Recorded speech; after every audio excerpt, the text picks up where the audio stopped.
Hello दोस्तों, तो हम लोग देख रहे थे भारत का पड़ोसी देश। पहला वीडियो हम लोग देख चुके थे, ये दूसरा वीडियो है। तो याद रखिएगा, म्यांमार से 1643 किलोमीटर लगाता है। अरुणाचल प्रदेश, नागालैंड, मणिपुर, मिजोरम। भूटान से 699 किलोमीटर। सिक्किम, पश्चिम बंगाल, असम, अरुणाचल प्रदेश। अफगानिस्तान से 106 किलोमीटर सिर्फ लद्दाख लगाता है। तो इस तरह 15,106.7 किलोमीटर टोटल बाउंड्री लाइन है। अब आगे हम लोग देखते हैं। आगे है, कहता है भारत की सबसे लंबी स्थलीय सीमा बांग्लादेश के साथ। सही बात है, जबकि सबसे छोटी स्थलीय सीमा अफगानिस्तान के साथ। मोस्ट वीवीआई क्वेश्चन है। भारत बांग्लादेश का सबसे लंबी सीमा पश्चिम बंगाल राज्य से, जबकि उत्तर म्यांमार के साथ सबसे लंबी सीमा अरुणाचल प्रदेश के साथ लगती है। आगे आगे हम लोग देखते हैं। कह रहा है, एक से अधिक राज्यों की सीमा को स्पर्श करने वाले केंद्र शासित प्रदेश या राज्य। केंद्र शासित प्रदेश या राज्य लद्दाख। तो याद रखिए, लद्दाख पंजाब से भी सीमा बनाता है, अफगानिस्तान से और चीन से भी। तो याद रखिए, एक ऐसा केंद्र शासित प्रदेश जो 3 देशों के साथ सीमा बनाता है। किसके से सीमा बनाता है? तो याद रखिएगा कि 3 देशों से, पाकिस्तान से बनाता है, अफगानिस्तान से और चीन से भी। उत्तराखंड, चीन और नेपाल। उत्तराखंड, चीन और नेपाल। पश्चिम बंगाल, बांग्लादेश, नेपाल, भूटान। सिक्किम, नेपाल, चीन, भूटान। असम, बांग्लादेश, भूटान। अरुणाचल प्रदेश, चीन, म्यांमार, भूटान। अरुणाचल प्रदेश, चीन, म्यांमार, भूटान। मिजोरम, बांग्लादेश और म्यांमार। याद रखिएगा। अगला है, ये लगा हुआ अंतर्राष्ट्रीय सीमा है। चलिए, तो हम लोग आगे क्वेश्चन देखते हैं। कह रहा है,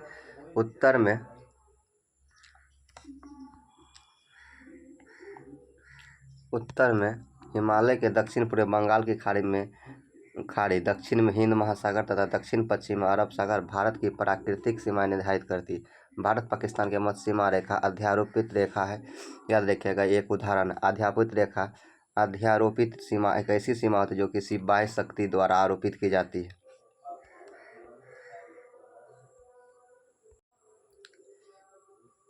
उन्नीस सौ सैंतालीस में भारत और पाकिस्तान ने ग्रेट ब्रिटेन द्वारा अध्यापित सीमा रेखा साझा किया। इस रेखा को रेड क्लिप रेखा कहते हैं। इस रेखा का निर्धारण सिरिल, ये नाम याद रखिएगा, सिरिल। रेड क्लिप सबको पता रहता है, वहाँ सिरिल दे देता है। सिरिल, सब में रेड क्लिप रहेगा, सिरिल लगा देता है। याद रखिएगा, सिरिल रेड क्लिप। कौन सा? सिरिल रेड क्लिप द्वारा किया गया था। चीन भारत में एक मोहन रेखा, याद रखिएगा, है। 1914 में इसका निर्धारण हुआ। हेनरी मैकमोहन था, किया गया था। अफगानिस्तान भारत से डोरन रेखा द्वारा पृथक होता था। इस सीमा को निर्धारण 1893 में ब्रिटिश कर्नल मार्टियर डोरन ने किया था। किसने किया था? मार्टियर डोरन ने। याद रखें, किसने? मार्टियर डोरन ने द्वारा अफगानों के साथ समझौता के माध्यम से किया गया था। अरे, समुद्र पार भारत का सर्वाधिक निकटतम देश श्रीलंका है, जो पाक जलमग्न द्वारा भारतीय भूभाग तमिलनाडु से पृथक होता है, या बंगाल की खाड़ी में को मन्नार की खाड़ी से जोड़ता है। बंगाल की खाड़ी को मन्नार की खाड़ी से जोड़ता है। इसकी चौड़ाई 64 से 137 किलोमीटर है। इसका नामकरण ब्रिटिश भारत में तत्कालीन मद्रास प्रेसिडेंसी गवर्नर मद्रास के प्रेसिडेंसी गवर्नर वर्ष 1755 से 63 रॉबर्ट पार्क के नाम पर रखा गया था। किसके पार्क पे? तो रॉबर्ट पार्क के नाम पे, याद रखिएगा। इसीलिए इसको पाक जलमग्न मध्य कहते हैं, याद रखिएगा। भारत म्यांमार के मध्य हिमालय के उत्तर पूर्वी पर्वत श्रेणी में अराकोनयामा नागा पटकोई स्थलीय सीमा बनाती है। भारत की इरावती नदी द्वारा म्यांमार से अलग करती है। त्रिपुरा राज्य उत्तर पश्चिम एवं दक्षिण पश्चिम तीनों तरफ से बांग्लादेश से घिरा हुआ है, याद रखिएगा। इसकी 3 अंतर्राष्ट्रीय सीमा है। लद्दाख एवं सिक्किम के भी दोनों और अंतर्राष्ट्रीय सीमा है। भारत की ओर से भारत बांग्लादेश की सीमा Paschim Bangal 2216 kilometre, Assam 263 kilometre, Meghalaya 443 kilometre, Tripura 856 kilometre, Mizoram 318 kilometre से होकर गुजरती है। Arunachal Pradesh 520 kilometre, Nagaland 215, Manipur 358 kilometre, Mizoram 510 kilometre. ऐसे राज्य जिनकी सीमाएं म्यांमार के साथ स्पर्श करती है। भूटान के साथ सर्वाधिक सीमा असम का लगता है, 267 किमी राज्य स्पर्श करती है। इसके पश्चात अरुणाचल प्रदेश 217 किलोमीटर, पश्चिम बंगाल 183 किलोमीटर, सिक्किम 132 किलोमीटर सीमा स्पर्श करती है। भारत और चीन 3488 किमी स्थलीय सीमा है, जो लद्दाख में 1597 लद्दाख कितना लगाता है 1597 किमी लगाता है। हिमाचल प्रदेश 200, उत्तराखंड 345, सिक्किम 220, अरुणाचल प्रदेश 1126 विस्तृत है। ये हम लोग क्वेश्चन देखते हैं। कह रहा है असम भूटान तथा बांग्लादेश के सीमा से लगा हुआ है। तो बात तो सही है, असम जो है भूटान से भी लगता है और बांग्लादेश से भी लगता है। पश्चिम बंगाल भूटान तथा नेपाल से सीमा से लगा हुआ है। तो पश्चिम बंगाल भूटान से भी लगता है, नेपाल से भी लगता है, बात सही है। मिजोरम बांग्लादेश म्यांमार की सीमा से लगता है, बात सही है। आइए देख लेते हैं कौन कौन आंसर लिया है। 1 2 3 तीनों सही है, याद रखिएगा। देख लीजिए थोड़ा मैप, ऊपर में चीन है, भूटान, नेपाल, तो अरुणाचल प्रदेश भी लगाता है, असम भी लगाता है। अब देखिए आप पश्चिम बंगाल देखिए, यहाँ तिरछा कटा हुआ है, थोड़ा सा नेपाल से लगाता है। चलिए अगला क्वेश्चन देखते हैं। किस राज्य की सीमा बांग्लादेश को टच नहीं करती है? तो मेघालय करती है, त्रिपुरा मिजोरम करता है, मणिपुर नहीं करता है। मणिपुर किसका करता है? म्यांमार का, याद रखिएगा। अगला क्वेश्चन है, कौन सा राज्य बांग्लादेश से अपनी सीमा साझा नहीं करता है? असम करता है, नागालैंड नहीं करता। नागालैंड किससे करता है? म्यांमार से करता है, याद रखिएगा। बांग्लादेश को सीमा से लगने वाले भारत का राज्य पश्चिम बंगाल ऑलरेडी लगता है, नागालैंड नहीं लगता है, नागालैंड नहीं लगता है। मेघालय, असम, पश्चिम बंगाल, त्रिपुरा, यही हो जाएगा सी नंबर, याद रखिएगा। अगला क्वेश्चन है, किस भारतीय राज्य की सीमाएं भूटान राष्ट्र के साथ नहीं लगती है? सिक्किम का लगती है, मेघालय नहीं लगती, याद रखिए। बांग्लादेश और म्यांमार के साथ लगती है, पश्चिम बंगाल का लगती है, अरुणाचल प्रदेश का लगती है। कहता है वो नवंबर 1998 में भारत और पाकिस्तान के बीच सम्मिश्र संवाद प्रक्रिया में 3 विवादग्रस्त मुद्दे जो नीचे 1 2 3 सूचीगत है विचार स्पर्श हुआ कि विवादग्रस्त मुद्दे हैं सैन्य दलों के नियोजन, सीमा विवाद का निपटारा, नदी जल बंटवारा। याद रखिएगा, इसका हो जाएगा 2 1 3 2 1 3 2 1 3। तो ये हो गया 2, याद रखिएगा। ये हो जाएगा 2 2 1 3।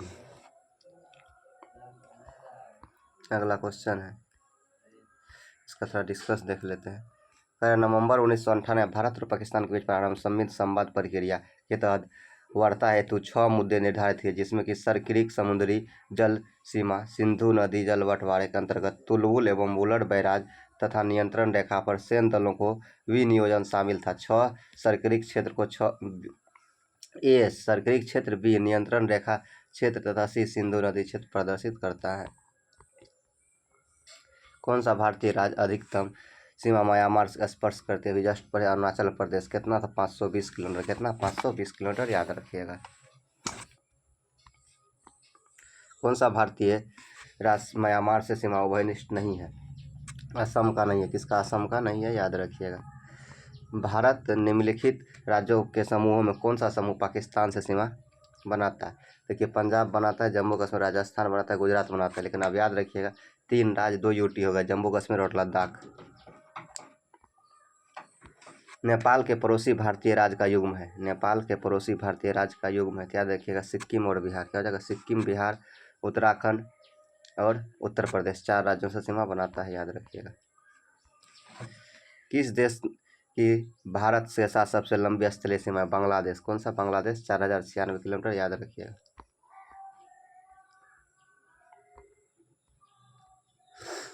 अगला क्वेश्चन है, भारत और पाकिस्तान के बीच सीमा निर्धारित करती है, तो याद रखिएगा रेड क्लिफ रेखा। कौन सा? रेड क्लिफ रेखा, याद रखिएगा। रेड क्लिफ रेखा कौन सी है? याद रखिएगा, भारत पाकिस्तान के बीच ड्रोन लाइन, याद रखिएगा। सीमा जो है भारत और अफगानिस्तान के बीच था पहले, लेकिन अब क्या हो गया? पूर्णतः भारत, पाकिस्तान और अफगानिस्तान के साथ, याद रखिएगा। भारत तथा पाकिस्तान के मध्य सीमा रेखा उदाहरण है अध्यारोपित सीमा रेखा। भारत और पाकिस्तान के मध्य सीमा रेखा का उदाहरण है अध्यारोपित सीमा रेखा। पूर्ववर्ती सीमा का, अविशिष्ट सीमा का, प्रवर्ती सीमा का नहीं, अध्यारोपित सीमा का, याद रखिएगा। भारत और चीन तथा उत्तर पूर्वी सीमा का सीमाकलन कौन सी रेखा करती है? तो याद रखिए मैकमोहन रेखा। कौन सा? मैकमोहन रेखा 1914 में खींची गई। मैकमोहन रेखा सीमा रेखा बनाती है, याद रखिए, भारत और चीन के बीच। किसके द्वारा भारत और श्रीलंका को अलग करते हैं? पाक जलनमरूमद। याद रखिएगा, मद्रास का गवर्नर था 1856 से 63 के समय। भारत किस प्रदेश की सीमा पर 3 देशों क्रमशः नेपाल, भूटान एवं चीन से मिलती है? याद रखिए, सिक्किम। कहाँ पे? सिक्किम पे, याद रखिएगा।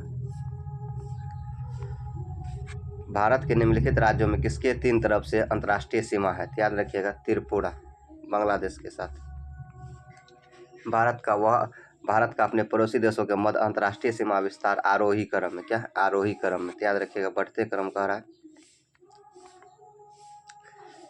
सॉरी, बढ़ते क्रम। तो नेपाल, पाकिस्तान, चीन, बांग्लादेश। तो सर्वाधिक सीमा लगती है बांग्लादेश के साथ 4096, चीन के साथ 3488, Pakistan 3323, Nepal 1721, Myanmar 1643, Bhutan 699, Afghanistan 106। Total 15,106 kilometre लगता है, याद रखिए। भाई ये भौतिक विभाजन देख लेते हैं भारत का।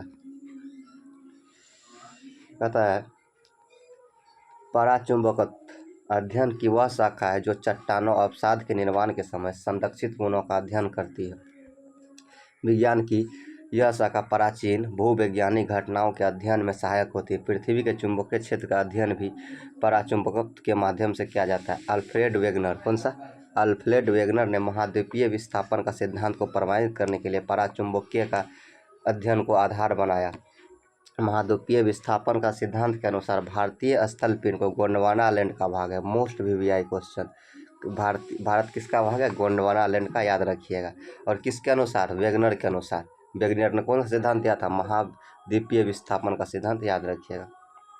गोंडवाना भूभाग एक विशाल क्षेत्र में भारत, ऑस्ट्रेलिया, अफ्रीका और दक्षिणी अमेरिका तथा अंटार्कटिका के क्षेत्र शामिल है। तो भारत भी शामिल है, ऑस्ट्रेलिया भी शामिल है, दक्षिण अफ्रीका और दक्षिणी अमेरिका और अंटार्कटिका भी शामिल है, याद रखिएगा। मध्यवर्ती मध्यजीवी अल्प 200 मिलियन वर्ष पूर्व, कितना? 200 मिलियन वर्ष पूर्व में संवहनीय धारा द्वारा गोंडवाना लैंड अनेक टुकड़ों में विभाजित कर दिया गया। इस विभाजन के फलस्वरूप भारतीय प्लेट गोंडवाना भूमि से अलग होने के बाद उत्तरी दिशा की ओर विस्थापित होने लगी। उत्तर दिशा की ओर विस्थापित परिणाम स्वरूप भारतीय प्लेट अपने अधिक विशाल प्लेट यूरेशियन प्लेट से टकराई। किससे?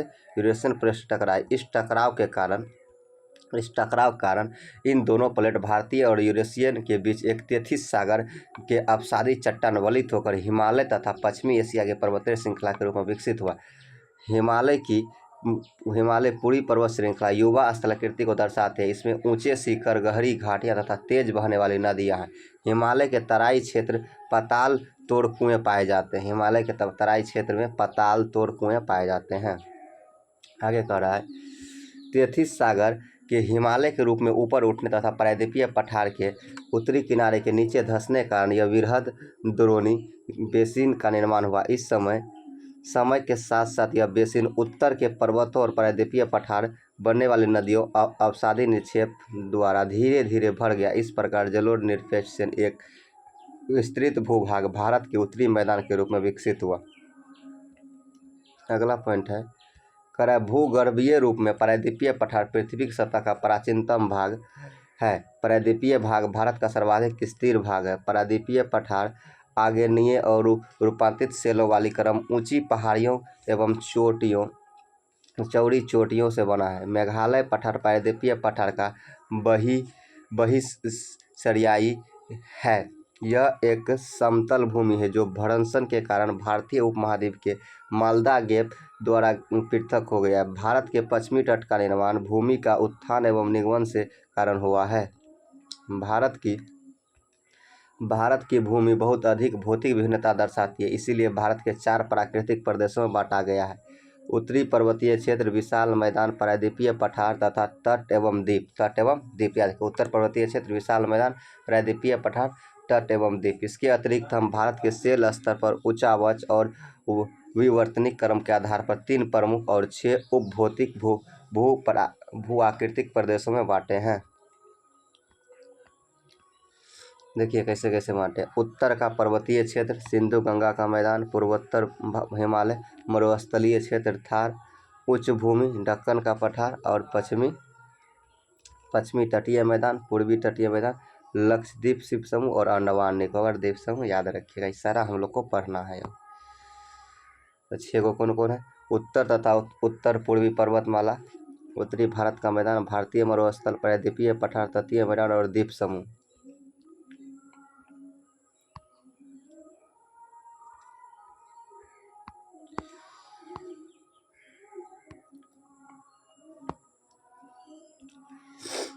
धारवाड़ क्रम के चट्टान का निर्माण आर्कियन, कौन सा? आर्कियन क्रम के चट्टानों के रूपांतरण अथवा भ्रंश से हुआ है, इसलिए अत्यधिक धात्विक जिनमें कि सोना, लोहा, मैग्नीज, अबरक, कोबाल्ट, क्रोमियम, तांबा, टंगस्टन, सीसा आदि खनिज पाए जाते हैं। उडप्पा क्रम की चट्टान के निर्माण धारवाड़ क्रम के चट्टानों के बाद हुआ है। विध्यंत क्रम की चट्टान का निर्माण कुडप्पा क्रम के चट्टान के बाद हुआ है। इसमें चूने पत्थर, बलवा पत्थर, चीनी मिट्टी, वर्ण मिट्टी। विध्यंत क्रम के चट्टान के काफ़ी बाद गोंडवाना क्रम की चट्टान का निर्माण हुआ है। भारत में अधिकांश कोयला गोंडवाना क्षेत्र से प्राप्त होता है। इसी क्षेत्र का कोयला उच्च श्रेणी का होता है। यहाँ सर्वाधिक बिटुमिनस कोयले की प्राप्ति होती है, जिसमें सल्फर की मात्रा न्यून होती है। किसकी मात्रा? सल्फर की मात्रा। ये हम लोग क्वेश्चन देखते हैं।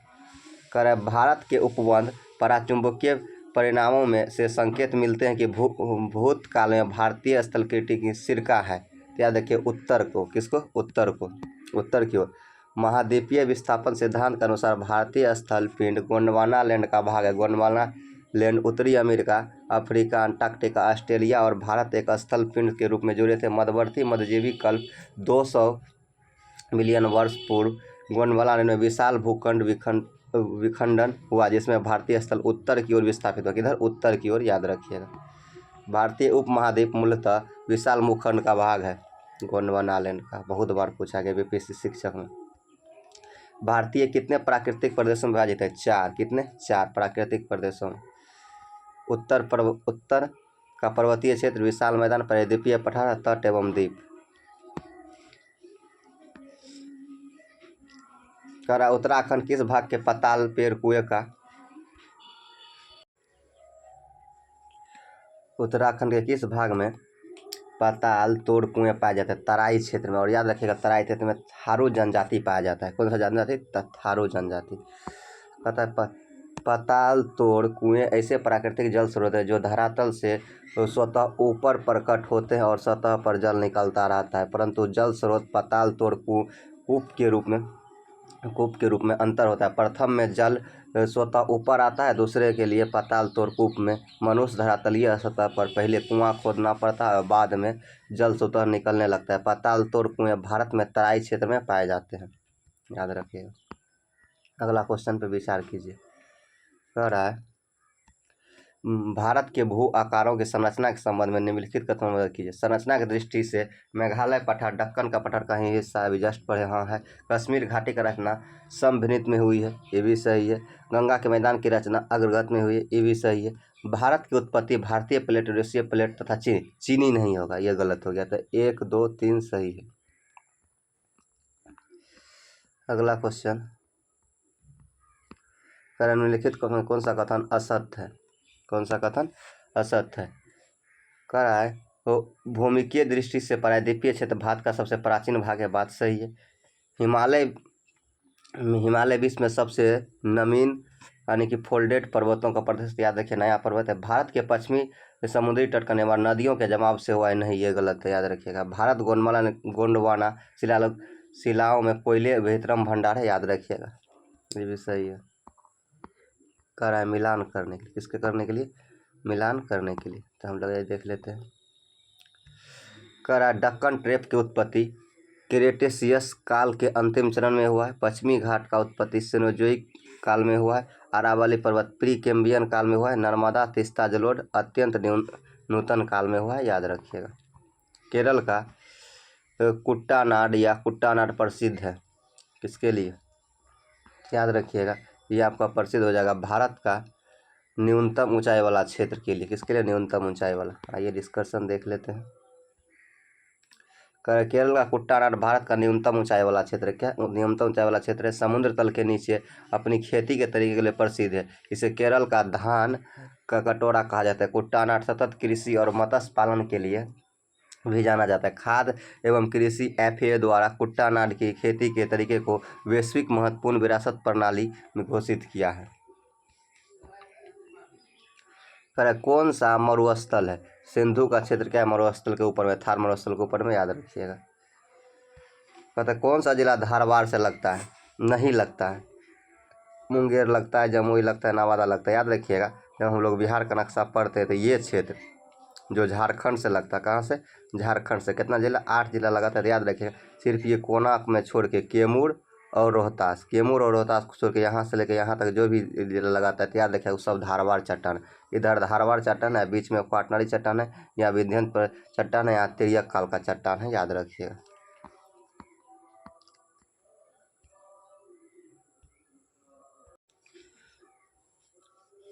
करा है कौन सी चट्टान भारत में नवीनतम है? विंध्याचल श्रेणी, कुरुप्पा श्रेणी, धारवाड़, गोंडवाना। तो गोंडवाना लेन सबसे नया है, सबसे पुराना। याद रखिएगा, कौन है? आर्यन। उसके बाद आ गया धारवाड़। ये अगला देखते हैं। उत्तर का पर्वतीय प्रदेश, उत्तर का पर्वतीय प्रदेश। कह रहे भारत उत्तरी सीमा पर स्थित हिमालय भूगर्भीय के रूप में एवं बनावट के दृष्टिकोण से नवीन वलित पर्वत श्रृंखला। ये पर्वत श्रृंखला है पश्चिम से पूर्व सिंधु से लेकर ब्रह्मपुत्र तक फैली हुई। हिमालय विश्व की सबसे ऊंची पर्वत श्रेणी है। हिमालय लगभग 2500 किलोमीटर लंबाई, औसत चौड़ाई 240 किलोमीटर लेकर अर्धवृत्त का निर्माण करते हैं। इसकी चौड़ाई कश्मीर में 400, अरुणाचल प्रदेश में 150 किमी। भारत के प्रमुख हिमालय राज्य के और केंद्र शासित प्रदेश जम्मू कश्मीर, लद्दाख, हिमाचल प्रदेश, उत्तराखंड, सिक्किम, अरुणाचल प्रदेश, मेघालय, नागालैंड, मणिपुर, मिजोरम, त्रिपुरा है। इसके अलावा असम, पश्चिम बंगाल पहाड़ी क्षेत्र इसके अंतर्गत आते हैं। हिमालय के पश्चिमी भाग की अपेक्षा पूर्वी भाग की ऊंचाई अधिक विविधता पाई जाती है। हिमालय का निर्माण आयु के आधार पर एवं वलय की तीव्रता के आधार पर 4 समांतर संरचना क्षेत्र में बांटा गया है। चलिए आइए देखते हैं कौन कौन है। तो सबसे पहला है ट्रांस हिमालय। कौन सा? ट्रांस हिमालय। तिब्बत के क्षेत्र को क्या कहते हैं? ट्रांस हिमालय। उसके बाद बृहद हिमालय यानी कि महान हिमालय, लघु हिमालय यानी कि मध्य हिमालय, बाह्य हिमालय, बाह्य उप हिमालय जिसे शिवालिक कहते हैं।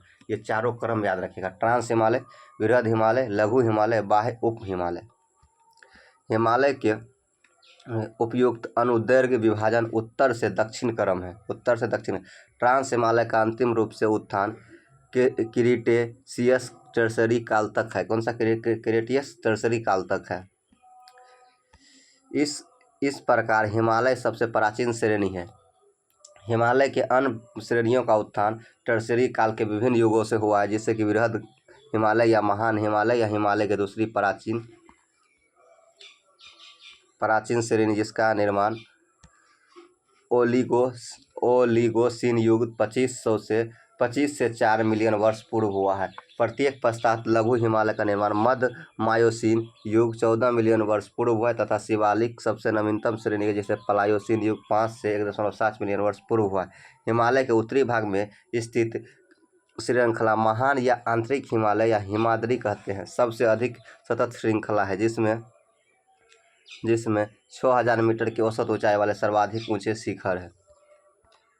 आइए देखते हैं हम लोग कौन कौन शिखर है। महान हिमालय स्थित माउंट एवरेस्ट विश्व की सबसे ऊंची चोटी। याद रखिएगा, नेपाल और तिब्बत पर स्थित है। कंचनजंगा हिमालय पर्वत श्रृंखला में स्थित विश्व की तीसरी सबसे ऊंची चोटी है। यह पूर्व में तीस्ता नदी और पश्चिम में तामूर नदी के बीच में। कंचनजंगा पूर्वी नेपाल और भारत के सिक्किम राज्य के सीमा पर स्थित है। अन्नपूर्णा चोटी उत्तर मध्य नेपाल में स्थित है। धौलागिरी भी नेपाल में मध्य में स्थित है। याद रखिएगा। महान हिमालय के वलय की प्रकृति असीमित है। क्या है? असीमित है। अगला क्वेश्चन है, हिमालय के इस भाग को करोड़ या ग्रेनाइट कहा जाता है। हिमालय के इस भाग को क्या कहा जाता है? करोड़ या ग्रेनाइट कहा जाता है। यह श्रृंखला हमेशा बर्फ से ढकी रहती है। इसमें बहुत सी हिमानियों का प्रभाव होता है, इसलिए हिमालय से निकलने वाली नदियाँ सतत वाहिनी होती है। महान हिमालय के दक्षिण में स्थित श्रृंखला को लघु हिमालय या मध्य हिमालय कहा जाता है। याद रखिएगा। इसका निर्माण मुख्यतः अत्यधिक संपीड़ित और परावर्तित सेलों से हुआ। इनकी ऊंचाई 3700 मीटर से 4500 मीटर के बीच है और 60 से 80 किलोमीटर चौड़ा है। मध्य हिमालय में पीर पंजाल श्रृंखला सबसे लंबी है। धौलाधर एवं महाभारत श्रृंखला महत्वपूर्ण। इसी श्रृंखला कश्मीर घाटी तथा हिमालय के कांगड़ा एवं कुल्लू घाटी में स्थित है। हिमालय की सबसे बाहरी श्रृंखला शिवालिक कहा जाता है। इनकी चौड़ाई 10 से 50 किमी तथा ऊंचाई 900 से 1100 मीटर के बीच है। ये श्रृंखला उत्तर में स्थित मुख्य हिमालय की श्रृंखला से नदियों द्वारा लाई गई असंपीड़ित अवसादों से बनी है। निम्न हिमालय, लघु हिमालय या तथा शिवालिक के बीच में स्थित लंबवत घाटी को दून घाटी कहते हैं। यही क्वेश्चन बिहार पुलिस में भी आया हुआ था, याद रखिएगा, दून घाटी कहते हैं। तथा शिवालिक के बीच में स्थित लंबवत घाटी को दून घाटी कहते हैं। और इसे प्रसिद्ध दून जैसे देहरादून, कोटली दून, पाटली दून, शिवालिक क्षेत्र और गिरिपद क्षेत्र में पश्चिम में सिंधु से पूर्व एवं तीस्ता तक। गिरिपद, ये भी क्वेश्चन पूछा हुआ, याद रखें। गिरिपद में सिंधु से पूर्व तीस्ता के बीच फैले हुए समतल मैदान को भावर कहा जाता है। यह सामान्यतः 8 से 16 किमी चौड़ी हिमालय नदियों द्वारा अचानक ढाल भंग होने के कारण शिवालिक अग्र क्षेत्र में कई कंकर और बजरी जमाव निर्मित मेखला है। कंकर और बजरी की सरंध्रता इतनी अधिक होती है कि समूची नदी में इसमें विलुप्त हो जाती है। समूची नदी इसमें लुप्त हो जाती है और धरातल पर केवल सूखी घाटी पाई जाती है। भाबर मैदान की ऊंचाई पूर्व में कम और पश्चिम में अधिक पाई जाती है। भाबर क्षेत्र में 15 से 30 किलोमीटर चौड़ा दलदली क्षेत्र फैला हुआ जिसे तराई कहते हैं। महान हिमालय के उत्तर में ट्रांस हिमालय स्थित है। पामीर का पठार तिब्बत ट्रांस हिमालय में ही स्थित है। काराकोरम लद्दाख और जास्कर श्रेणी ट्रांस हिमालय का ही एक भाग है। हिंदू धर्म का पवित्र स्थल कैलाश पर्वत ट्रांस हिमालय पर्वतमाला के पश्चिमी हिस्से में स्थित है। हिमालय के पूर्व से पश्चिम तक स्थित क्षेत्रों के आधार पर विभाजित किया गया है। वर्गीकरण के द्वारा नदियों घाटियों की सीमा के आधार पर किया गया है, याद रखिएगा। सतलज और सिंधु के बीच हिमालय का भाग पंजाब के नाम से, पश्चिम से पूर्व क्रम से इसे कश्मीर या हिमाचल प्रदेश के नाम से भी जाना जाता है। सतलज और काली नदियों के बीच, याद रखिएगा, कुमाई हिमालय और काली तथा तीस्ता नदियों के बीच हिमालय के नेपाल हिमालय और जाना जाता है। और तीस्ता और दिहांग के बीच, याद रखिएगा, असम हिमालय। 4 हिमालय है। ब्रह्मपुत्र नदी हिमालय के सबसे पूर्वी सीमा पर बनाती है। दिहांग महाखंड गार्ज के बाद हिमालय के दक्षिणी ओर सीमा तीखा मोड़ बनाती है। भारत के पूर्वी सीमा पर के साथ फैल जाता है। इन्हें पूर्वांचल या पटकोई बूम के नाम से जाना जाता है, याद रखिएगा। पहाड़ियों के उत्तर पूर्वी राज्यों से होकर गुजरती है। पूर्वी हिमालय पहाड़ियों का अधिकतम समांतर श्रृंखला एवं घाटी के रूप में फैली हुई है। पूर्वांचल में पटकोई, नागा, मिजो, मणि पहाड़ी शामिल है। भारत के लिए हिमालय बड़ा महत्व है। यदि हिमालय पर्वत श्रेणी नहीं होती तो भारत अधिकांश भाग में साइबेरिया से आने वाली शीत लहरों का अनुभव होता है। सिंधु गंगा का मैदान इतनी विस्तृत जलोढ़ से वंचित होता है कि मानसून के प्रतिरूप वर्तमान प्रतिरूप से भिन्न होता है। हिमालय पर्वत मानसून पर्वतों को रोककर उपमहाद्वीप में के जाने से कारण बनता है, याद रखिएगा। कहता है साथ ही हिमालय क्षेत्र से प्रवाहित होने वाली नदियाँ गंगा एवं उनकी सहायक नदियाँ अपरदन एवं निक्षेप द्वारा जाने का मैदान का निर्माण करती है। अटल टनल मोस्ट वीवीआई क्वेश्चन है। क्या है? अटल टनल 9.02 किलोमीटर। अटल टनल हिमालय के पूर्वी पीर पंजाल श्रृंखला में स्थित है। पूरे वर्ष मनाली और लो स्पीति घाटी, कौन सा? लाहौल और स्पीति घाटी, याद रखिएगा। लाहौल और स्पीति घाटी अभी डायरेक्ट क्वेश्चन पूछा हुआ है। जोड़ कर रखती है, क्या करती है? जोड़ कर रखती है। इसका निर्माण सीमा सड़क संगठन द्वारा किया गया।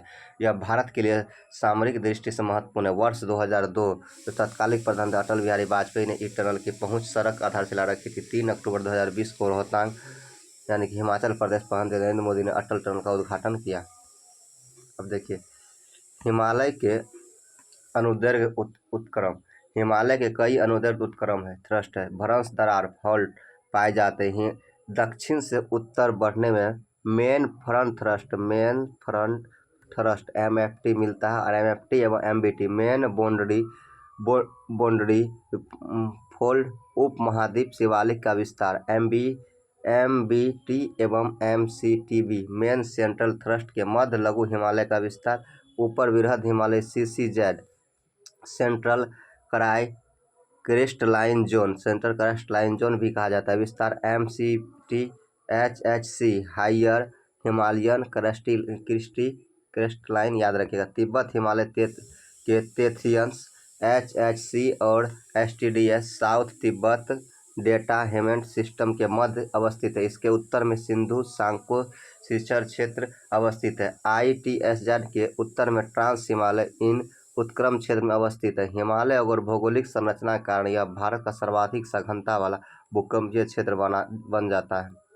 इस क्षेत्र में प्लेटों का संचालन के कारण होता है। याद रखिएगा, हम लोग क्वेश्चन देखने जा रहे हैं। कह रहा है हिमालय से निकलने सभी नदियां सतत वाहिनी होती है। बात तो सही है। हिमालय अपनी वर्षा अधिकांश दक्षिणी पश्चिमी मानसून से प्राप्त करती है। याद रखिएगा, दोनों तो सही है लेकिन एक दूसरे का व्याख्या नहीं कर रहा है।